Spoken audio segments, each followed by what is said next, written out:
All right, welcome back. You know, Nico's been doing a great job booking the show, and I hope everybody that comes on and watches the show, and Jess is by his side, they're doing the low third, we're making it happen, okay? And I do get a lot of feedback.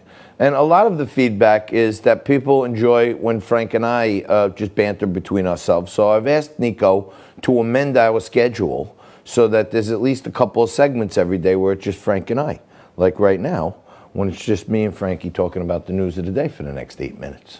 Hi, buddy. How are you? Hello there, John. How are you?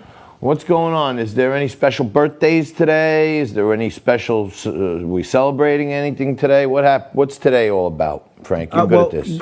It's funny. Yesterday, I got a complaint from Assembly Member Nicole Malliotakis that we didn't recognize Cher's birthday. She turned 74 yesterday, but that was yesterday. I guess we missed our opportunity.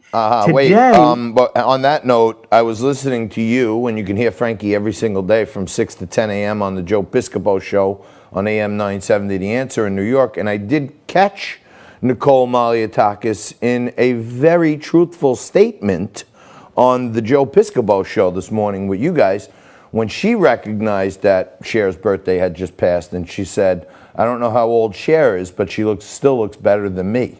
Well, right, she's 74. But yeah. Today, actually, another guy that's it looks great for his age, and he's in terrific shape. Mr. T is actually 68. Oh, wow. Who is just terrific. 68. I've been trying to get a hold of Mr. T to try and interview him for some time, but I haven't had any luck. So I pity the fool that tries to schedule an interview.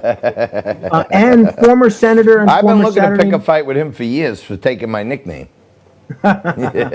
Former senator and former Saturday Night Live star Al Franken. It's his birthday today. He turned 69 years of age. Also, John, a little bit of breaking news just within the last couple of minutes. The United States Senate has confirmed the president's new director of national intelligence, John Ratcliffe, by a vote of 49 to 44. He, of course, was this Texas Republican congressman who the president had put up before, but whose nomination was scuttled over concerns of lack of experience. So he will be your new director of national intelligence, John Ratcliffe. Thank goodness. He seems to be at least not part of the deep state that you've been encouraging the president not to let hang around. But let me ask you something. You said he won by a vote of 49-44. So what does that mean? There were 7 abstentions, or there were people that were just not present? I am not sure. If I were to guess, I would think Romney probably voted against him, but I'm going to check on that. This just came out within the last couple of minutes, so we'll see what happens. I'm sure there are some people that were absent, but I don't know. I don't know if there were any Republican no votes. Got it. And I also heard on your show today was great. I also heard Representative Peter King on there. He was terrific. And he actually voted for Nancy Pelosi's bill with all this, money for immigrants and mail-in voting. And I think it was a very savvy thing that he said when he said, well, look, I'm not for most of the things in the bill, but I want states to get some kind of help. So I voted to send it over to the Senate, and Mitch McConnell and his team, they'll carve out all the stuff that we don't want, but I wanted to get something to the Senate. So people might misunderstand it and think Peter King is with them, but it's really just a political move, right? Yeah, well, I mean, that's the way government works, right? So, you vote. You don't vote for the bill that you wish you had. You vote for the bill that you have in front of you, and you hope that by the time the Senate gets a hold of it, the stuff that you like in there, which in my case is funding for radio stations. In Peter King's case, it's funding for states and cities to not have to lay off police officers and firefighters. You hope that that's in there, and you hope a lot of the crazier stuff like direct payments to illegal aliens, you hope that's not in there. Look, I know Peter King. I don't agree with Peter King on a lot of issues. He's much more of a neoconservative than I am. He's much bigger into military intervention all over the world than I am. But he's a great guy, and I'm not just saying that because he's a friend of mine. And he's a really independent elected official. So I really think that he's going to be missed when he leaves Washington at the end of his term. But we'll see what happens. Okay. So I'm not seeing any reports of Republicans voting against John Radcliffe. So as best I could tell, the reason it wasn't 51 to 49 is because there were a handful of absences, and that explains not present. All right. Yeah.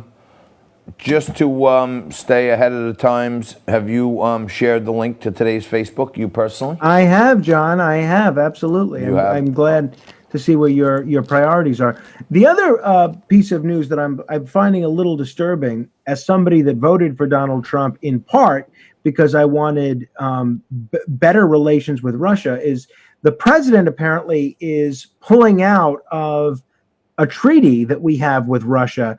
This is the Open Skies Treaty, which allows the signatories, which includes NATO and Russia, to fly unarmed observation flights over the other country to make sure that they're not playing any games with nuclear weapons and deceiving the world. So we're pulling out of that. This is the second treaty having to do with missiles and or nuclear proliferation with Russia that we're pulling out of. And I am really disappointed to hear this. I wish the president would reconsider and grant maybe at least a temporary extension while both sides work out what they have issues with. But the last thing that we still have with Russia is the new SALT treaty, and that is scheduled to expire just I think a couple of months after the next inauguration. So I'm really concerned here.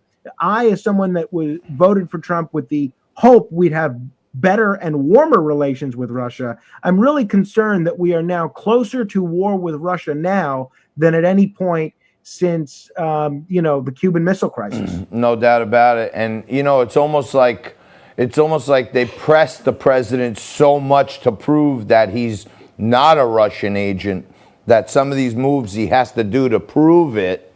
And me and you have been on the same page on this for a while, that doesn't it make sense that we'd want to try to have a warmer relationship with one of our largest potential military enemies? But right, this is and the president's rationale to me today makes no sense. Look, I get that maybe he feels that Russia was not living up to the terms of both of the treaties that he pulled out of. Right. But now that there's no treaty, they don't have any terms to live up to. And I get the president's rationale, what he claimed today, that he doesn't want to sign on until China signs on. But that makes no sense. China has 1/3 of the nuclear arsenal that the United States and Russia has. That's right. We are the two nuclear superpowers in the world. This is a treaty that we should be working out. And your point is right on the money, John, that that he's kind of forced to be even more hawkish on Russia to prove that he's not a Russian agent. All right, 1 minute break right here. Me and Frankie come back right after this, past the top of the hour.